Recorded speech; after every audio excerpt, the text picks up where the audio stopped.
one foster care agency right here in our area is seeking foster parents to open up their homes. Youth Villages is a nonprofit that provides help for children and young people across the United States and right here in Chattanooga who face a wide range of emotional, mental, and behavioral problems. Meg Doyle had the chance to speak with foster parents about the impact that fostering a child has on their lives and what you can do to help. She joins us now in studio with those details. Good morning to you, Meg. That's right. Good morning, Dane and Hannah. Youth Villages has served nearly 200,000 young people across Tennessee, and foster parents I had the chance to speak with say that the love and fulfillment you get from welcoming a child into your home is like no other.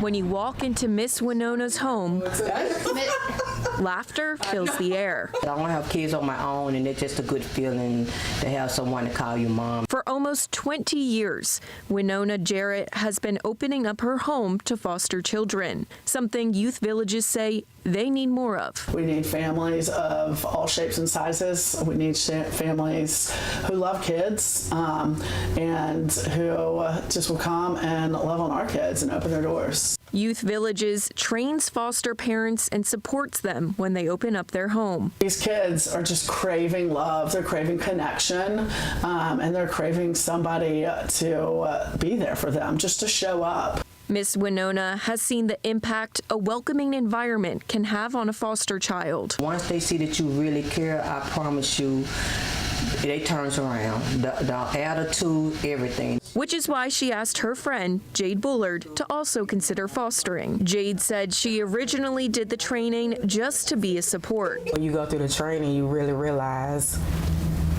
it's a great need. It's a great need for kids to have a loving home, some stability, and that's what changed my mind. At the beginning of this year, Jade received her first placement. You hear a lot about blessing the kids. You know, you're opening your home and you're doing something great for the kids, but the reality is they do something great for you. As for Miss Winona, her current foster daughter will be heading to college with help from Youth Villages resources that can follow her for years to come. But we are there every step of the way to support you. We go to school meetings, we go to doctor's appointments, we do whatever we can to help set this child and the families up. Whether a child is placed just for a weekend or an extended period of time, Bless a child to come into your home and share the love that you have. Now, when speaking with these foster parents, it is just so evident the love and the care they have for these children that come into their homes.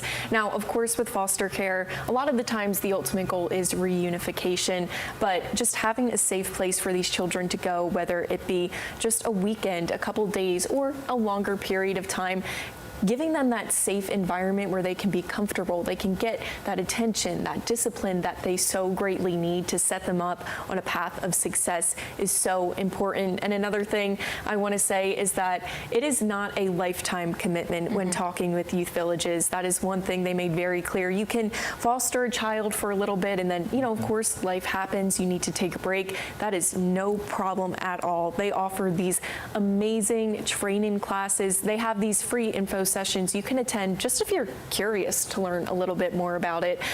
There's no commitment to it, which I think is great. A lot of times parents might feel pressured of, oh, if we attend, we must do this. No commitment. And also you're able to take breaks throughout fostering, just whatever works best for you. It seems like Youth Villages is gearing this more toward teenagers. And of course, you know, that's a formative time of your life to make sure, like you mentioned, you have that structure, the discipline in your life, but also the love and support you need to succeed. Exactly. Yeah, they do all ages, little babies up through 18 and beyond even, but they said that right now there's a need for placements most with teenagers. That is where, you know, they see the most children needing to go to foster homes. And like you were saying, Dane, that is such an important time of life to be able to get that attention, that care that they need to be able to have successful careers, go on to college if that's something they want to do. And Miss Winona, her current foster daughter, will be, look at them them there, headed to college, and she said that is her first foster child going to college, which is so exciting.